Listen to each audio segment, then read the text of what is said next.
Hello बच्चों, welcome to our channel social science era. पिछली class में हमने आपदा के बारे में समझा और भूकंप को भी जाना, और आज की क्लास में हम भूकंप की मुख्य न्यूनीकरण रणनीतियों के बारे में जानेंगे। अर्थात भूकंप से बचने के लिए हमें किन किन सावधानियों का ध्यान रखना चाहिए। इसके अलावा हम एक और आपदा के बारे में पढ़ेंगे जो है भूस्खलन यानी लैंडस्लाइड। मुख्य न्यूनीकरण रणनीतियाँ, जिसमें सबसे पहले हम समझेंगे संरचनात्मक न्यूनीकरण।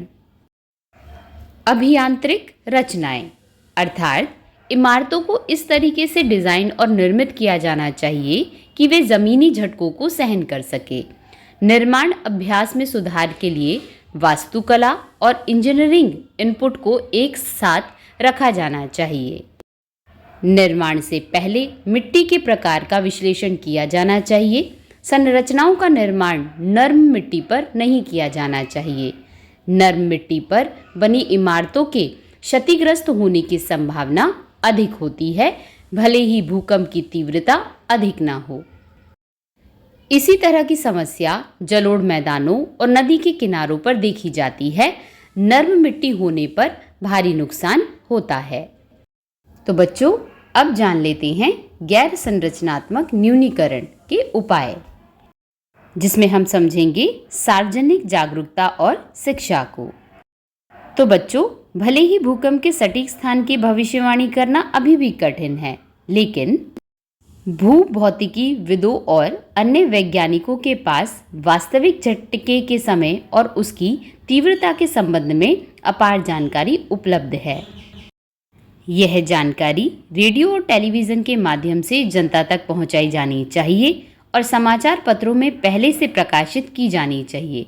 सार्वजनिक जागरूकता और शिक्षा में निम्नलिखित भी शामिल होने चाहिए, जैसे कि भूकंप का वास्तविक कारण और भूकंपीय तरंगों को कैसे देखा और रिकॉर्ड किया जाता है। भूकंप के दौरान और उसके बाद क्या करें और क्या न करें। क्षेत्रों के जोखिमों और भूविज्ञान के बारे में जागरूकता, और राहत कार्य में लगे कर्मियों के साथ साथ इंजीनियरों, वास्तुकारों, राजमिस्त्री, डॉक्टरों, सरकारी अधिकारियों और बैंकरों का संवेदीकरण।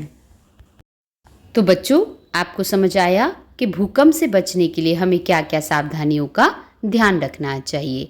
आइए अब समझते हैं भूस्खलन को, यानी लैंडस्लाइड। तो बच्चों, भूस्खलन चट्टान, मिट्टी या मलबे के द्रव्यमान का अपने भार के बल के साथ पहाड़ी ढलानों या नदी के किनारों से अचानक नीचे की ओर होने वाला संचलन है। पहाड़ी इलाकों में या नदी के किनारों पर रहने वाले लोग अक्सर भूस्खलन का अनुभव करते हैं। भूस्खलन आमतौर पर पहाड़ी इलाकों से जुड़े होते हैं। ये उन क्षेत्रों में भी होते हैं जहां राजमार्गों, इमारतों, फ्लाईओवरों, भूमिगत रेलवे और खुले खदानों के लिए सतही खुदाई जैसी गतिविधियां होती हैं। भूस्खलन हिमालय, पश्चिमी घाट और देश के उत्तर पूर्वी क्षेत्रों में एक प्रमुख प्राकृतिक आपदा है। वे जीवन, संपत्ति और फसलों को भारी नुकसान पहुंचाते हैं। वे परिवहन और संचार नेटवर्क को भी नुकसान पहुंचाते हैं, जिससे लंबा ट्रैफिक जाम लग जाता है। बच्चों, बाढ़ के दौरान बाढ़ के मैदानों में भी भूस्खलन देखा जाता है। नदी के किनारों के पास स्थित गांव अक्सर बाढ़ के दौरान भूस्खलनों का अनुभव करते हैं। भूस्खलन की चेतावनी। तो बच्चों, भूस्खलन कई कारणों से होता है। वह पहाड़ी क्षेत्रों में भारी बारिश, भारी बर्फबारी, भूकंप, बाढ़ और ज्वालामुखियों के कारण हो सकते हैं। इसलिए अधिकांश भूस्खलन बिना किसी पूर्व चेतावनी के होते हैं। कभी कभी वे धीरे धीरे होते हैं और उन्हें पहले से देखा जा सकता है।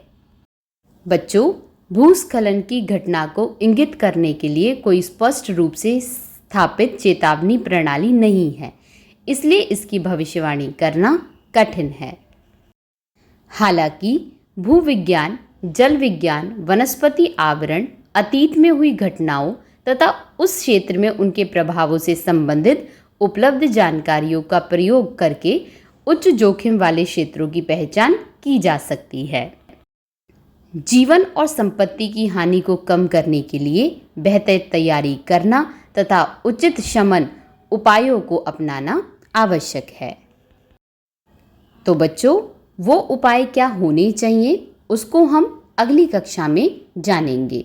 उन सभी उपायों को जानने के लिए और पाठ 2 के अन्य विषयों को जानने के लिए चैनल के साथ जुड़े रहें। धन्यवाद।